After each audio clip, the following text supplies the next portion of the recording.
देखिए, सब लोग ध्यान से सुनना। आज क्लास 8th का चैप्टर है ये, डायरेक्ट और इनवर्ट वेरिएशन। सभी लोग सुनना ध्यान से आप। देखो, सबसे पहले हम लोग चैप्टर का नेम डिस्कस करते हैं, डायरेक्ट और इनवर्स प्रोपोर्शनल। प्रोपोर्शनल बेटा मतलब क्या होता है, समझो ध्यान से। प्रोपोर्शनल का मतलब होता है जब दो रेशियो आपस में इक्वल दिए हों, तो उस कंडीशन को बोलते हैं proportional. If two ratios are equal to each other is called proportional. समझ में आया कि नहीं आया? ठीक। अब डायरेक्ट और इनवर्स प्रोपोर्शनल वैसे वेरिएशन बोला जाता है, लेकिन कोई नहीं, प्रोपोर्शनल पढ़ते हैं हम लोग। डायरेक्ट वेरिएशन का मतलब क्या होता है समझना, और इनवर्स वेरिएशन का मतलब क्या होता है सबसे पहले से समझते हैं। डायरेक्ट मतलब ये है, यदि कोई क्वांटिटी है ए, अगर मैंने उसको इंक्रीज किया तो उसी के रेस्पेक्ट में दूसरी क्वांटिटी है बी, वो भी अपने आप इंक्रीज हो जाएगी with respect to a. If a decrease then b also decrease. मतलब समझ में नहीं आया सर, एग्जाम्पल समझाओ, समझाता हूं। जैसे सपोज दैट टाइम है और दूसरी क्वांटिटी डिस्टेंस। एक टाइम है और एक है डिस्टेंस। सभी लोग ध्यान से समझना। अगर मैंने टाइम को इंक्रीज किया तो डिस्टेंस अपने आप इंक्रीज हो जाएगी। सर कैसे डिस्टेंस क्यों इंक्रीज हो जाएगी? मैंने कहा मैं कोई डिस्टेंस कवर कर रहा हूं, सपोज दैट मैं चल रहा हूं, और जितने समय तक मैं चलूंगा उतना डिस्टेंस ज्यादा कवर करूंगा। नहीं समझे भाई? जितना टाइम मैं चलूंगा उतना ही टाइम तो डिस्टेंस कवर करूंगा। मेरा टाइम अगर इंक्रीज होता है तो ऑब्वियसली डिस्टेंस भी इंक्रीज होगी। अगर मैं कम समय चलता हूं तो मैं कम डिस्टेंस कवर करूंगा। तो टाइम बढ़ रहा है तो डिस्टेंस बढ़ रही है, टाइम कम है तो डिस्टेंस।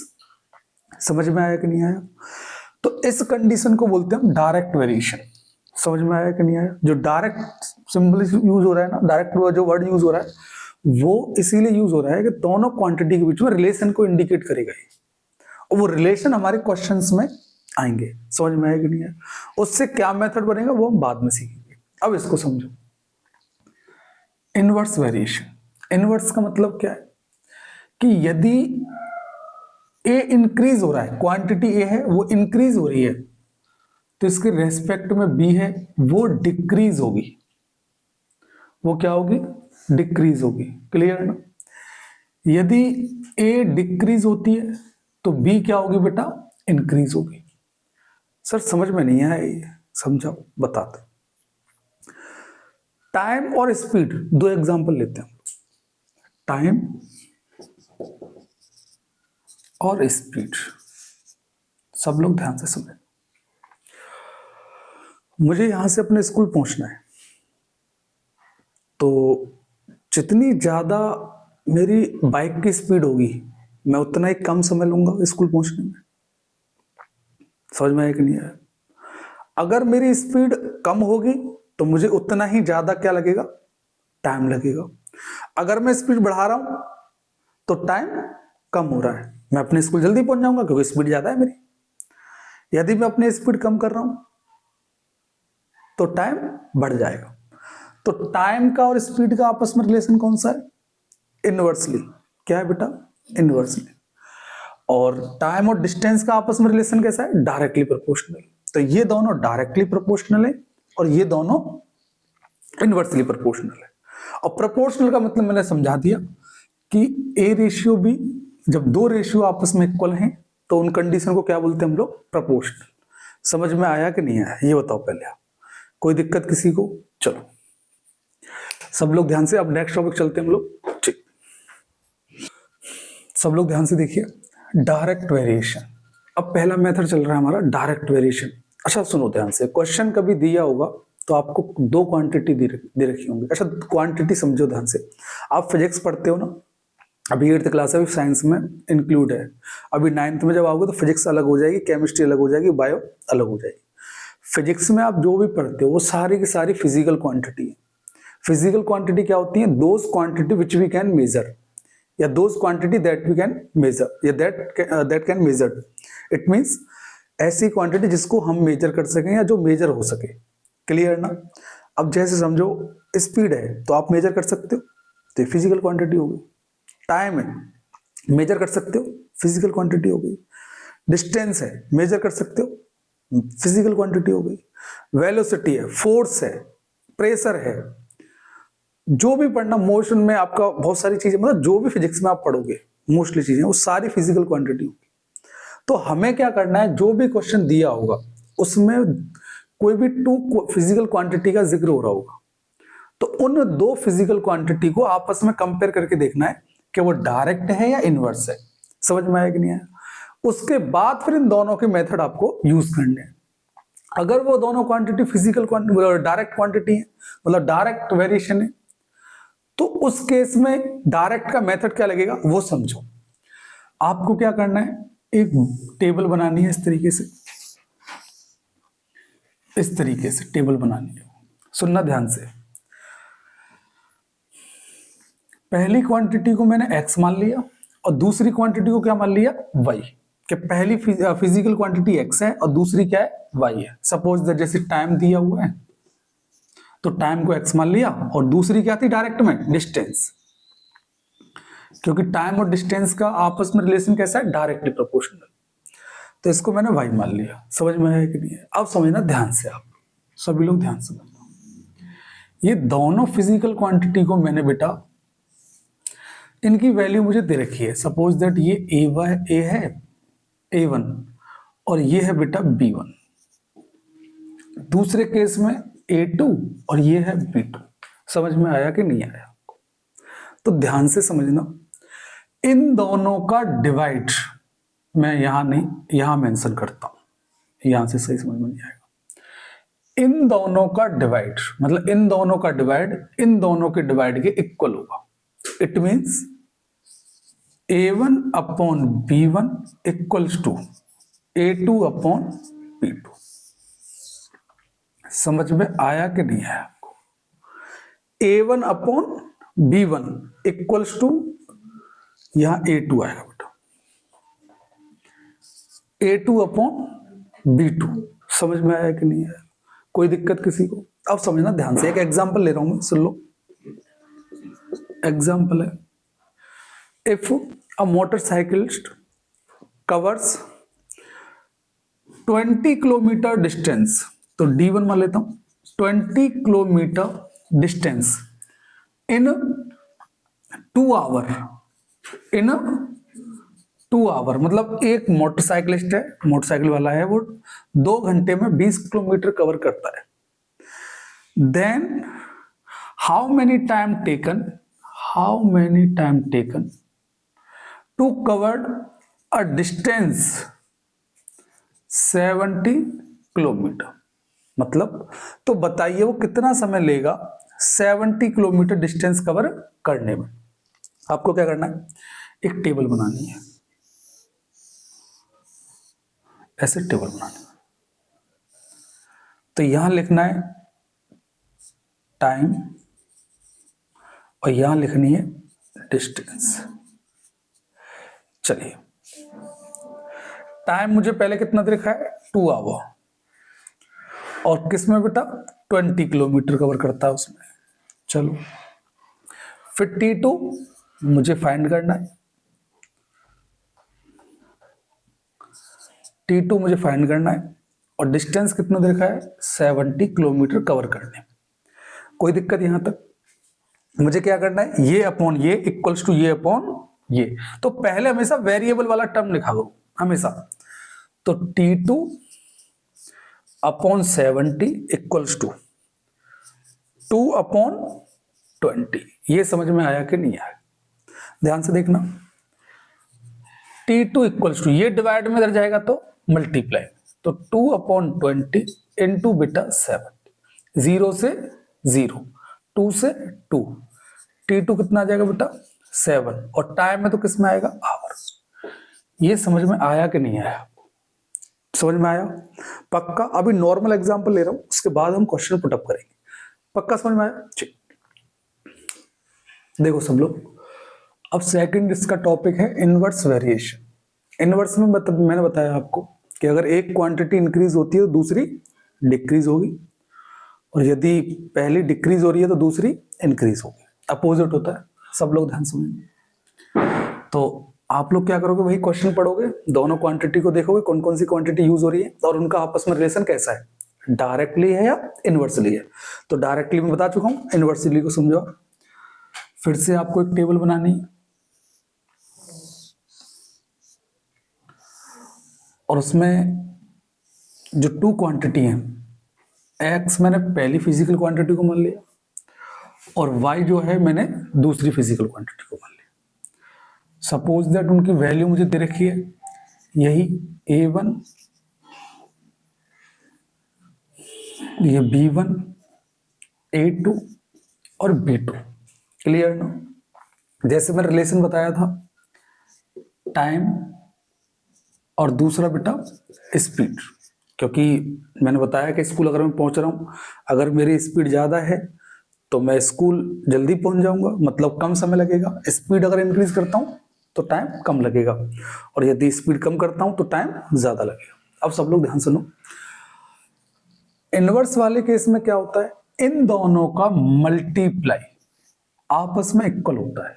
मतलब सुन लो ध्यान, सब लोग ध्यान से, A1 अपॉन B1, मैं गलत लिख रहा हूं ये, देखिएगा सब लोग, A1 इंटू B1 क्योंकि मल्टीप्लाई है, equals to A2 into B2। ये समझ में आया कि नहीं आया आपको? उसमें क्या था, डिवाइड था कि A1 upon B1 equals to A2 upon, यहां क्या है, multiply, A1 into B1 equals to A2 into. समझ में आया सबको? क्लियर? समझो। एग्जाम्पल ले रहा हूं,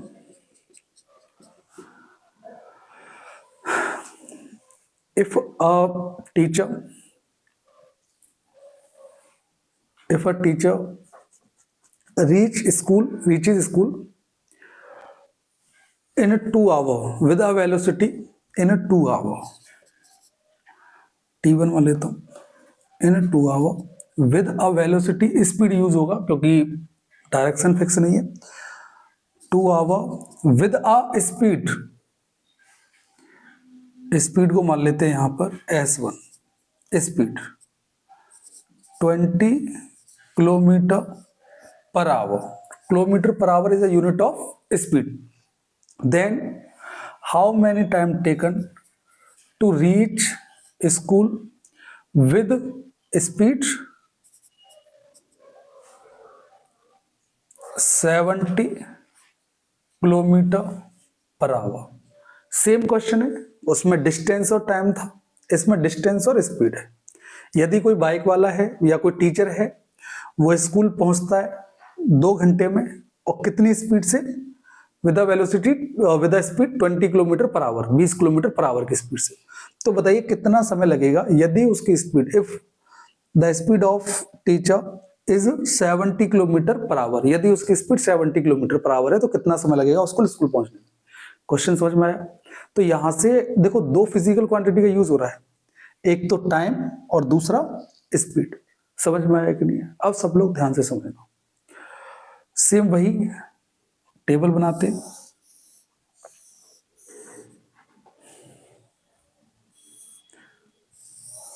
यहां हो जाएगा स्पीड, सॉरी टाइम, यहां हो जाएगा टाइम और यहां हो जाएगा स्पीड।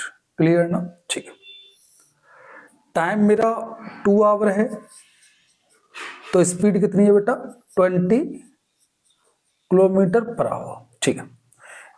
T2 मुझे फाइंड करना है और स्पीड है कितनी बेटा, 70 किलोमीटर पर आवर। ये समझ में आया कि नहीं है? मुझे क्या करना है, इनका मल्टीप्लाई करना है। क्या करना है, मल्टीप्लाई, क्योंकि मैंने देखा दोनों का रिलेशन कैसा है, इनवर्सली।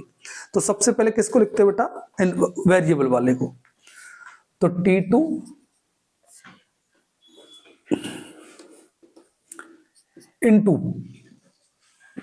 इंटू 70 इक्वल्स टू, और ये क्या हो जाएगा, 2 इंटू 20, 2 इंटू 20। ये समझ में आया कि नहीं आया? T2 into 70, T2 into 70 equals to 2 into 20। यहां से 70 मल्टीप्लाई में इधर जाएगा तो डिवाइड में, तो T2 इक्वल्स टू हो जाएगा 2 इंटू 20 अपॉन 70। समझ में आया कि नहीं आया? सब लोग ध्यान सुनो। 0 से 0 कैंसिल, कितना आ जाएगा 4 अपॉन 7। ये किस में आएगा बेटा? आवर में आएगा। किस में आएगा? आप चाहो तो इसे मिनट में चेंज कर सकते हो। सर कैसे सर? 60 का मल्टीप्लाई करके, तो 4 अपॉन 7 इंटू बेटा 60। समझ में आया कि नहीं आया? तो बेटा ये क्या हो जाएगा? 4 6 24, 240 अपॉन 7। तो समझ में आया? अब डिवाइड दोगे आप 70 का इसमें डिवाइड 24 में 7 का डिवाइड, 7 3 जा 21, ये कितना हो गया 30, 7 4 जा 28, तो 2 अपॉन 7 मिनट आ जाएगा। समझ में आया कि नहीं आया? 34 राइट, 2/7 मिनट। समझ में आ रहा है कि नहीं आ रहा है? पूरा समझ में आया? क्लियर? ये आवर में था, इसको मिनट में चेंज करने के लिए 60 का मल्टीप्लाई कर दिया। दोनों कॉन्सेप्ट क्लियर हो गए? क्लियर है ना? अब हम लोग इनके ऊपर कुछ इंपोर्टेंट क्वेश्चंस करेंगे। सब लोग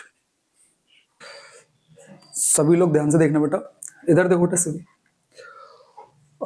ये क्वेश्चन दिया हुआ है। सबसे पहले हमें क्वेश्चन को पढ़ना है और उसमें ये देखना है कि ये डायरेक्ट वेरिएशन है या इनवर्स वेरिएशन है। ठीक है। A truck covers a distance of 510 kilometre in 34 litre. ठीक है, एक तो लीटर दे रखा है और दूसरा क्या दे रखा है? Distance of diesel. How much distance would it covered in 20 litre of diesel. मतलब कोई ट्रक है, वो 510 किलोमीटर 34 लीटर डीजल में कवर करता है। यदि उस ट्रक में 34 लीटर डीजल है तो वो 510 मतलब 510 किलोमीटर कवर करेगा। तो बताइए वो कितना डिस्टेंस कवर करेगा यदि उसके पास जो डीजल है वो 20 लीटर है। तो देखो डीजल जो हो गया एक तरह से वॉल्यूम, मतलब कैपेसिटी दिया फ्यूल का, वॉल्यूम की बात कर रहा है ये।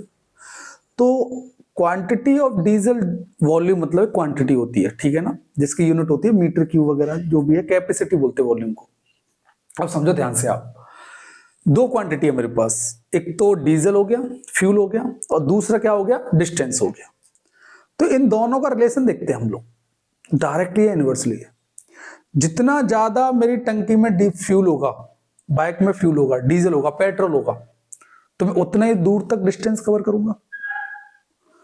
जितना कम डीजल होगा, कम पेट्रोल होगा मेरी बाइक में, मैं उतनी कम डिस्टेंस कवर करूंगा। तो डायरेक्टली या इनवर्सली है? डायरेक्टली है। पेट्रोल ज्यादा होगी तो ज्यादा दूर तक जाऊंगा, पेट्रोल कम होगी तो कम दूर तक जाऊंगा। तो डायरेक्टली हुआ कि नहीं हुआ? एक बढ़ रहा है तो दूसरा भी अपना बढ़ रहा है, एक कम हो रहा है तो दूसरा भी कम हो रहा है। इसके लिए वही सेम सॉल्यूशन, टेबल बनानी है बेटा हमेशा। क्या बनानी है? टेबल। तो ध्यान से देखना, यहां डिस्टेंस आप चाहो तो किलोमीटर आप यहां मेंशन कर सकते हो, ठीक है ना, आप यहां भी मेंशन कर सकते हो बॉक्स में। ये है बेटा मेरा डीजल, डीजल, और किस में दिया बेटा? ये लीटर में। किस में दिया हुआ? ये लीटर में। सब लोग ध्यान सुनो। यदि डिस्टेंस 510 किलोमीटर कवर करता है तो कितने लीटर में बेटा? 34 लीटर में। समझ में आया कि नहीं आया? इस किलोमीटर को यहां से हटा दीजिए क्योंकि यहां मैंने मेंशन कर दिया। अब मुझे बताना है कितना डिस्टेंस कवर करेगा। तो मैंने इसको क्या मान लिया? डिस्टेंस को डी मान लिया, एक्स मान लेते हैं इसको, सपोज दैट यहां मैंने एक्स लिख दिया। और डीजल की क्वांटिटी कितनी होगी? 20। जब डीजल मेरे पास 20 लीटर होगा तो कितना डिस्टेंस वो कवर करेगा। समझ में आया कि नहीं है? अगर डीजल 34 लीटर है तो 510 किलोमीटर कवर करता है। अगर डीजल 20 है तो कितना डिस्टेंस कवर करेगा। समझ में आया कि नहीं है? समझ में नहीं आया? ठीक है। तो डायरेक्टली में क्या होता है बेटा? इन दोनों का डिवाइड आपस में इक्वल होता है। तो सबसे पहले कौन सी लिखते हैं क्वांटिटी? वेरिएबल वाली।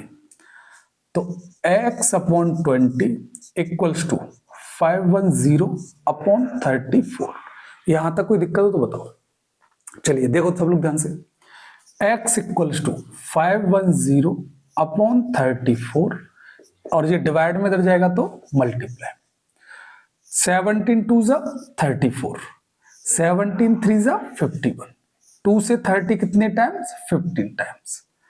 तो x की वैल्यू हो जाएगी 15 इंटू 20। समझ में आएगा नहीं? देखो 17 से 2 से 34 कट गया, और 510 30 टाइम्स, फिर 2 से 30 15 बार कट गया, तो 15 इंटू 20, x की वैल्यू 15 2 जा 30, 300 आ गया। और डिस्टेंस निकाल रहे हैं तो किलोमीटर। समझ में आया कि नहीं आया? पक्का समझ में आया? ठीक। नेक्स्ट देखो सॉल्यूशन यहां से, a taxi charges a fare of 2250 rupees for a journey of 150 kilometre. ठीक है, इस बार आपको कॉस्ट दिया है, मतलब रुपीस दी हुई है, और डिस्टेंस दी हुई है, मतलब किलोमीटर दिया हुआ है।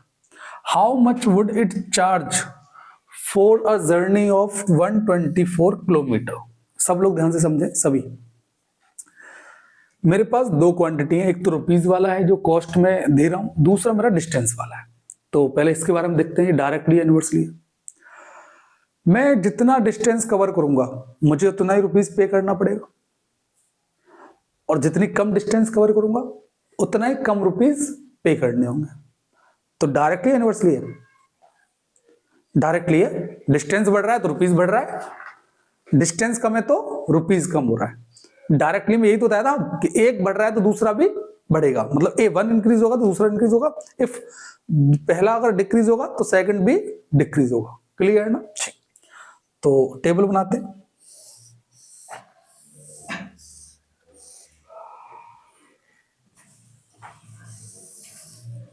देखो यहां डिस्टेंस किलोमीटर में बेटा, ठीक है, और यहां पर चार्ज, और किस में बेटा? रुपीस में। किस में? रुपीस में। सब लोग ध्यान समझो, रुपीस मेरा कितना है? 2250, तो डिस्टेंस कितना बेटा? 150। चलो अच्छी बात है। पीछे किलोमीटर दिया है तो मतलब डिस्टेंस दिया हुआ है, डिस्टेंस कितना? 124। तो चार्ज मुझे फाइंड करना है, तो मैंने चार्ज को क्या मान लिया? x। यदि मैं इतना डिस्टेंस कवर करता हूं तो इतना पे करना पड़ता है मुझे रुपीस में, और यदि मुझे इतना डिस्टेंस कवर करना है तो कितना पे करना पड़ेगा मुझे। ठीक है, सब लोग सुनो ध्यान से। तो डायरेक्टली में सेम इनका मल्टीप्लाई डिवाइड, इनका डिवाइड आपस में क्या होगा? इक्वल होगा। तो 124 upon x equals to 150 upon 2250। ये समझ में आया कि नहीं आया? मैंने कहा क्रॉस मल्टीप्लाई करते क्योंकि x इस बार नीचे है, तो इसको क्रॉस, क्योंकि मैंने खुद लिया है x नीचे, तो बाई चांस अगर x नीचे आ गया तो किस तरीके से सॉल्व करना है? पहले क्रॉस मल्टीप्लाई, x का इस मल्टीप्लाई करोगे तो x इंटू 150। क्लियर ना? और इसका इस मल्टीप्लाई करोगे तो 124 इंटू 2250। x की वैल्यू को मैं हमेशा पहले लिखता हूं। क्लियर ना? x की वैल्यू को पहले लिखता हूं। इधर देखिए सब लोग, x equals to 124 into 2250 upon में, देखो मल्टीप्लाई में इधर जाएगा तो डिवाइड 150। यहां तक कोई दिक्कत हो तो बताओ। 0 से 0 कैंसिल, 15 से ये कट जाएगा, कितने 15 से 2 to 5 कैंसिल करना है, तो 15 बन जा 15, और 75 15 5 जा 75 होता है। नहीं समझे भाई? 15 टाइम्स तो जाएगा ये। चलो देखो सब लोग ध्यान से, अब x का मुझे वैल्यू निकालना है, तो 15 का मल्टीप्लाई किस में करना है? 124 में। यहां तक किसी को कोई दिक्कत तो बताओ, पहले बताओ। चलो x का मल्टीप्लाई करते हैं। 15 4 जा कितना होता है बेटा? 60, 0 आ गया, 6 कैरी, 15 2 या 30 और 6 36, 6 आ गया, 3 कैरी, और 15 1 जा 15, और 3 कितना हो गया बेटा? 18। ये मैंने निकाला क्या? पहले बताओ। प्राइस मतलब कॉस्ट ही तो निकाला है, कितना रुपए पे करना पड़ेगा। तो आगे मुझे लिखा दूंगा रुपीस। कोई दिक्कत किसी को? कर लोगे आप लोग? ठीक, सब लोग देखो, ये क्वेश्चन नंबर 4 है, RS अग्रवाल का ही है। देखो सब लोग, 12 men can dig a pond in 8 days, मतलब 12 लोग हैं, वो किसी तालाब को खोदते हैं, और कितने दिन में खोदते हैं बेटा? 8 डेज में खोदते हैं, ठीक है ना। How many man can dig it in 6 days, तो बताइए कितने लोग 6 दिन में उस तालाब को खोद देंगे। मतलब समझो ध्यान से, समझते हैं क्वेश्चन को, कि कोई तालाब है, उसको खोदने के लिए सबसे पहले हमारे पास कितने लोग हैं? 12 लोग हैं, और वो उसको 8 दिन में खोद देते।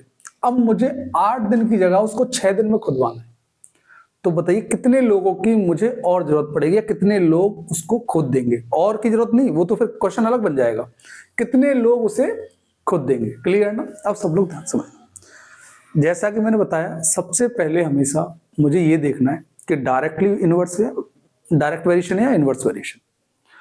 तो मेरे पास दो क्वांटिटी दे रखी है, एक तो मैन और दूसरा बेटा डेज। क्लियर ना? तो अब ध्यान से समझना, कोई भी काम है, उसको जितने ज्यादा लोग करेंगे तो उतना ही कम समय में काम हो जाएगा। लोग ज्यादा है तो टाइम कम लगेगा, अगर लोग कम होंगे तो टाइम ज्यादा लगेगा। इनवर्स है या डायरेक्ट है?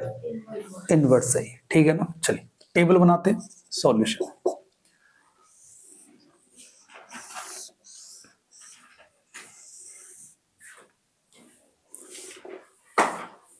यहां नंबर ऑफ मैन, और यहां पर बेटा क्या है?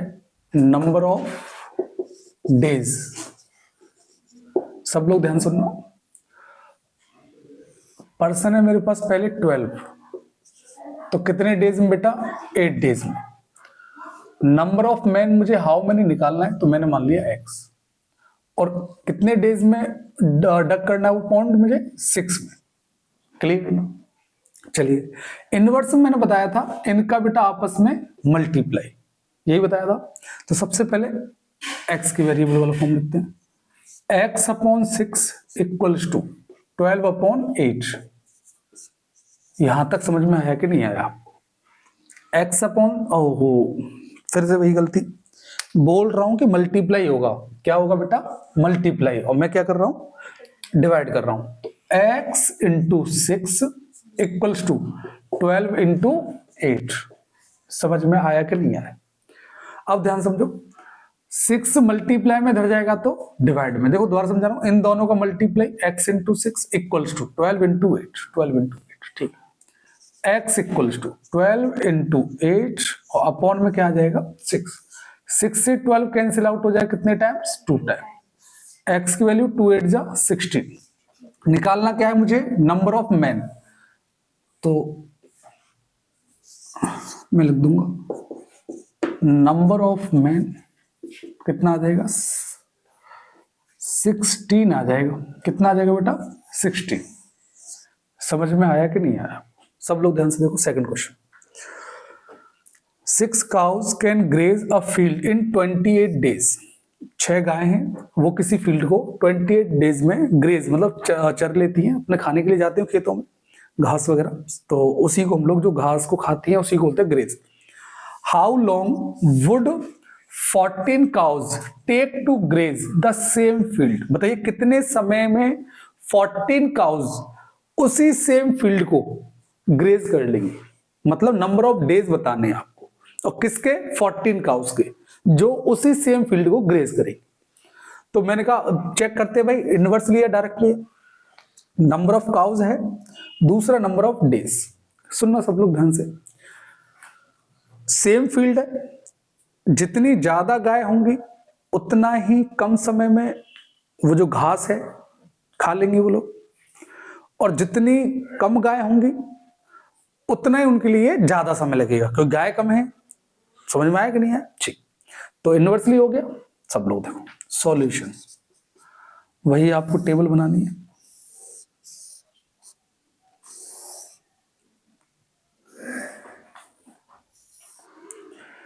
नंबर ऑफ काउस,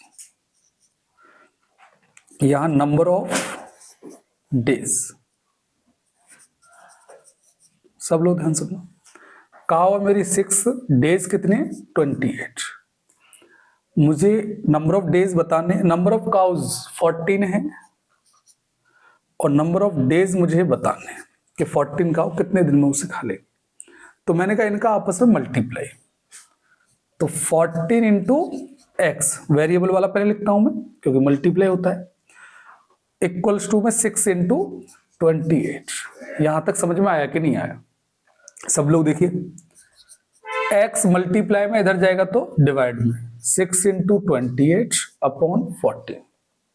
इधर देखो बेटा दीपिका, 14 टू जा 28, x इक्वल्स टू 6 टू जा 12, नंबर ऑफ डेज कितना आ जाएगा 12 डेज। यहां से देख लिया करो, नंबर ऑफ काउ 6 है तो 28 डेज, अगर 14 हो गई तो देखो समय कम हो गया, 12 आ गया। समझ में आया? आज के लिए इतना बहुत है। नेक्स्ट वीडियो में आपके मोस्ट इंपोर्टेंट क्वेश्चंस मैं अपलोड कर दूंगा, ठीक है ना।